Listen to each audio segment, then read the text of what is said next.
Hi மக்களே, welcome to GV law office. இன்னைக்கு நாம என்ன பார்க்க போறோம் அப்படின்னா, யுனைடெட் நேஷன் விமன் கமிஷன் வந்து எவ்ரி இயர் நவம்பர் 25th இருந்து டிசம்பர் 10 வரைக்கும் ஒரு கேம்பெயின் ஒன்று கண்டக்ட் பண்றாங்க.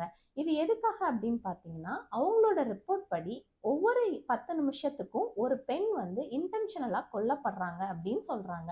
அதனால அதுக்கு ஒரு அவேர்னஸ் கிரியேட் பண்ற மாதிரி நவம்பர் 25th இருந்து டிசம்பர் 10 வரைக்கும் ஒரு கேம்பெயின் ஒன்று கண்டக்ட் பண்றாங்க.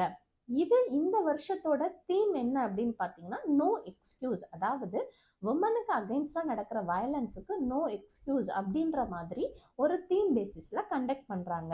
இந்த 16 டேஸா எதனால நவம்பர் 25ல இருந்து டிசம்பர் 10 வரைக்கும் சூஸ் பண்ணியிருக்காங்க அப்படின்னு பார்த்தா, நவம்பர் 25ங்கிறது the international day for the elimination of violence against women அப்படின்றதையும், December 10 the human rights international of human rights டேவும் செலிப்ரேட் பண்றோம். ஸோ இந்த 2 நாளையும் ரிலேட் பண்ற மாதிரியான ஒரு 16 டேஸ் ஆக்டிவிசத்தை United nation women Commission every year பண்ணிட்டு இருக்காங்க. இந்த வருஷமும் அதே மாதிரி பண்றாங்க. நம்ம அதுக்கு சப்போர்ட் பண்ற மாதிரி நம்மளோட பேஜ்லயும் ஷீ அட்டர்ஸ் பேஜ்லயும் 2 பேரும் சேர்ந்து நம்மளும் இந்த 16 டேஸும் ஒவ்வொரு வீடியோவா உமன்ஸுக்கு அகெயின்ஸ்டா நடக்கிற வயலன்ஸை பத்தி ஒவ்வொரு வீடியோவா ஷேர் பண்ண போறோம். இதை சொல்றதுக்கான ஒரு இன்ட்ரோ வீடியோ தான் இது. தேங்க்யூ.